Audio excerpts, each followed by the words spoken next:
गेल्या 6-7 महिन्यापासून प्रस्तावित आडवण पारदेवी या ठिकाणी आम्ही MIDC न व्हावी याच्याकरता आंदोलन करत आहोत।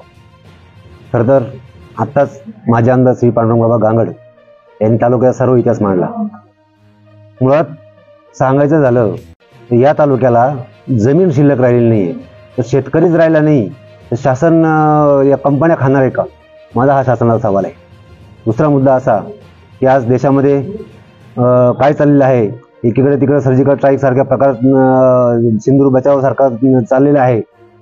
पंतप्रधान मोदींनी आपल्या भारतीय महिलांचं सिंधूर बचाव याच्याकरता मोठी स्ट्राईक तिकडे करतायत आणि आमच्या इकडे आई बहिणींचं कुंकू पुसवले जात आहे। इतक्या भयंकर प्रकार हे शेतकऱ्याच्या बाबतीत होत आहे। कारण जर ही MIDC झाली तर 100% शेतकरी इथं आत्महत्या करतील, आमच्या माय भगिनी ज्या आहेत विधवा होतील।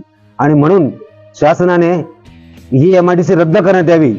तिकडे दुसऱ्या ठिकाणी भरपूर जागा आहे, अनेक ठिकाणी तिथून प्रयत्न करावेत, ही MIDC इथून हलवावी आणि आमचे जे सातबाऱ्यावरील जे बोजे चढलेत ते त्वरित रद्द करण्यात यावे। नाहीतर याच्यापेक्षाही उग्र आंदोलन, हे तर काहीच नाही, याच्यापेक्षाही उग्र आंदोलन आम्ही करणार आहोत येणाऱ्या काळामध्ये।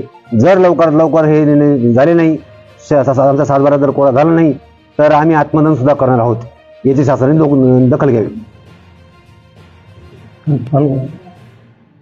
इगतपुरी तालुक्यातील पारदेवी आणि आडवण या गावातील शेतकऱ्याच्या जमिनी भूसंपादन करण्याचं काम शासनाने चालू केलेलं आहे आणि याबाबत बचाव समितीने वेळोवेळी निवेदनं वगैरे देऊन संघर्ष चालू ठेवलेला आहे। आणि आमची मागील हप्त्यामध्ये जिल्हा अधिकारी यांच्याबरोबर मीटिंग झाली होती की सदरचा प्रकल्प रद्द करावा आणि 7/12वर घेतलेल्या नोंदी रद्द करावा, परंतु मीटिंग घेऊनही शासनाने याबाबत 7/12 सदरी भूसंपादनचे शेरे औद्योगिक शेरे घेण्यात आलेले आहे। परंतु आम्ही आज शेतकऱ्यांच्या वतीने शांतता मार्गाने आम्ही आंदोलन करत आहोत, परंतु शासन शेतकऱ्यांच्या भावना लक्षात घेत नाही आणि शेतकऱ्यांच्या भावना लक्षात घेऊन त्यांनी हा प्रकल्प तातडीने रद्द करावा।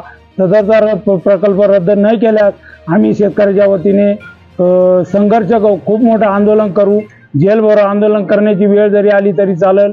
याच्यानंतर आम्ही बिराड मोर्चा आम्ही करणार आहोत आणि शासनाने तातडीने यांच्या मागण्या रद्द करण्यात यावा। आडवण वाकी भूमिहीन करू नका, लहान लहान लेकरं कुठे जातील? भूमिहीन जर केलं तर आम्ही खायचं काय, प्यायचं काय? आधी पाणी नव्हतं, आम्ही ते मान्य केलं। नदी आली, पाणी आलं तर लगेच कंपन्या आल्या, आम्ही करायचं काय? औषध द्या आणि मरून घेतो आम्ही आता बस।